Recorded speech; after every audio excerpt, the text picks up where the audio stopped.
మా కొరకు అన్ని మేలులు నిత్యమైన రక్షణ కార్యమును క్రీస్తు యేసు నామము ద్వారా మీరు జరిగించి ముగించారు. వందనాలు.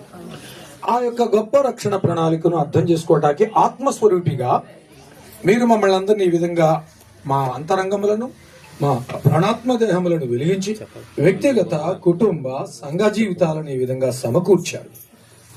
ఆది నుంచి ఆత్మస్వరూపిగా, ఆది నుంచి క్రీస్తు యేసు నామముగా, ఆది నుంచి తండ్రి అయిన దేవునిగా నీ యొక్క త్రిత్వ కార్యాన్ని జరిగించినందుకు నీకు వందనాలు చెల్లిస్తా ఉన్నాము తండ్రి. అన్నిటికీ మించి ఇక్కడ ఇప్పటి వరకు మాతో ఉండి ముగించిన ఉల్లం కమలమ్మ అనబడిన తల్లిని మీరు చేర్చుకున్నందుకు వందనాలు అయ్యా. ఆ సంతానాన్ని నీతిమంతుల మార్గములు అనగా విశ్వాస ఆ మార్గములు నడిచే కటాక్షాన్ని క్రీస్తు యేసు ద్వారా ఇచ్చినందుకు వందనాలు చెల్లిస్తున్నాము. ఇదిగో ఆవిడ్ని మీరు జ్ఞాపకం చేసుకునే అవకాశం మాకు కూడా ఇచ్చారు. అనేకులను నీతి మార్గంలోనికి త్రిప్పటానికి తన జీవితాన్ని వాడుకున్నందుకు చేతులెత్తి నీకు వందనం చెల్లిస్తున్నాము తండ్రి. నీవు వాడుకుంటేనే తప్ప ఒక పాత్రకు విలువ లేదు. ఆమెను నువ్వు వాడుకోబట్టే మేము ఇక్కడ సమకూర్చబడ్డాం. మీకు వందనాలు. ఆ నామమునకు ఆమె త్యాగమునకు గుర్తుగా ఈరోజు ఎలైవర్డ్ బైబిల్ కాలేజీ నేను ఓపెనింగ్ చేస్తా ఉన్నాను విశ్వాసంతో.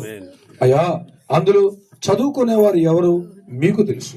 నోవహు ఓడకట్టాడే తప్ప అందులోకి ఏ పక్షులు రావాలి, ఏ జీవులు రావాలి, ఎవరెవరు రావాలో నువ్వే వారిని తోడుకుని వచ్చావు.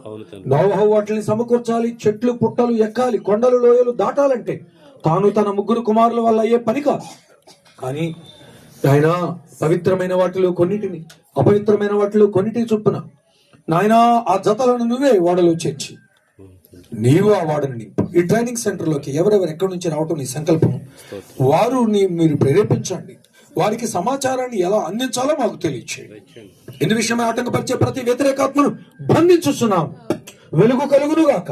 వాక్య వెలుగు సమృద్ధిగా ఇక్కడ నుంచి అనేక ప్రాంతములకు అందుగాక.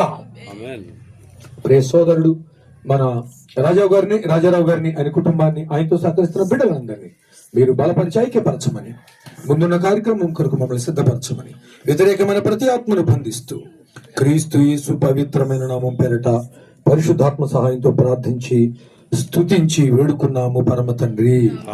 ఆమేన్.